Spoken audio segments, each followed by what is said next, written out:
but you've still written a book. Yeah. This is your latest book that's just come out this week, co-written with Andy Harper from Fox Sports, called Changing the Game, and it gives great insight into your vision and your hopes for football in this country, as well as giving a bit of background into you, your coaching mentality as well.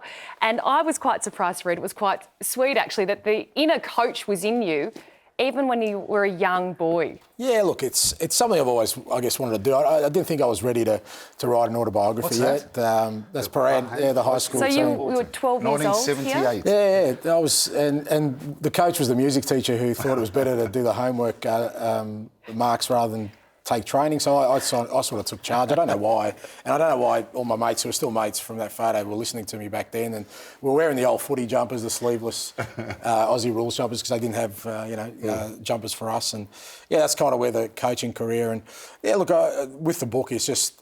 It's stuff I talk about endlessly, in my circles, my love of the game and where it came from, and it's just great to put it down in a book and maybe give people a bit of understanding about my sort of philosophy and my journey without it being, just my story. Well, one of my favourite sections was the photos, because the photos that are in here are fantastic, because a lot of people may not know that you did start off as a player from a very young age. You continued, and it was at South Melbourne where you had a lot of success. You went on as well to 2 premierships as a player and 2 premierships as a coach. But that's a cracking photo, Played a few Ange. times against your age as well. Yeah, with the white shoes. Yeah, no, it was... You didn't have white shoes then. I kind of say it in the book. My playing career was a real struggle for me. Whilst I played for the Socceroos a couple of times, but I kind of knew inside me I was never going to reach the very top. I really battled with it. I always knew coaching was my calling. If I was going to do something special in the game, that was where it was going to be. So it was the playing career, whilst great, it was still a frustrating existence for me. I wanted to be better than I was. But, it's still an important part because, a lot of the stuff I kind of learned on the journey in terms of my philosophy, you get through, playing the game. Now, speaking about South Melbourne, you mentioned in the book of the important role that played in the community, especially with the kids.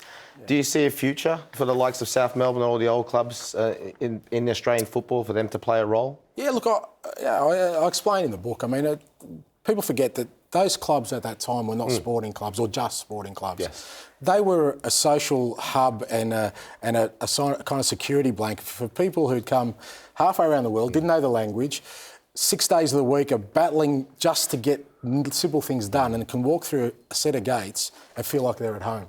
It was a really important part of the community at the time.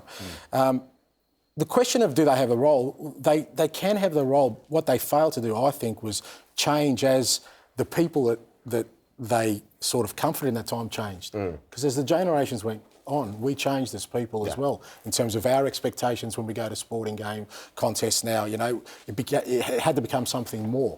And some of the clubs just stood still and wanted to remain that. Now, of course they have a role to play in the future, but it's up to them also to understand their role now. And now it's more about opportunities giving to young kids in terms of... a sort of a hub to become a professional football player. We don't need that social protection that we needed back 30, then. 40 years ago. Yeah, now, so therefore it's still a very important competition, whether it be in Victoria or whether it be in New South Wales or It's Queensland. essential. I mean, I know the headlines out of the book was I'm talking about expansion, because the reason I talk about expansion is I just think we've got more boys and girls playing the game than ever before. Yeah. The worst thing we can do is deny them opportunities, whether that's at the top level or any level. Because what our experience is, they don't just stop playing the sport, they actually walk away from the game. That's right, yeah. They don't even support the game because of that experience. So these clubs have a critical role because they can be that first step or even the final step to a professional career. And how far you have come. There was a quote in the book about after facing the Netherlands at the 2014 World Cup, and it said a lot about you as a coach. After our World Cup game, Louis van Gaal, he didn't shake my hand. I liked that because it told me that we were on the right path. Yeah, look, again, and that's just me, I guess, with my kind of Aussie battler spirit going that, I won't cop it anymore. You know, I don't need people to tell me that my teams play good football. I know that. I don't need anyone to tell me I'm a good coach. I know that. And if anything, if they're walking away and they're not happy and they're having a go at me, at least it means I've upset them a little Well, bit. okay, And I've upset a few to be fair. You have, and let's be honest, there's something going on with the Dutch. Now, I don't know whether it's because we had Dutch coaches before. Oh, no. And I know Holger wasn't Dutch, but you had a problem with Van Bommel as well. So Yeah, look, yeah. And again, you know... you love that, though. Yeah, You I do. enjoy it. I told him to get back in his box because, you know, at the end of the day, we were dominating the game and he wasn't going to tell me how my players should behave, you know.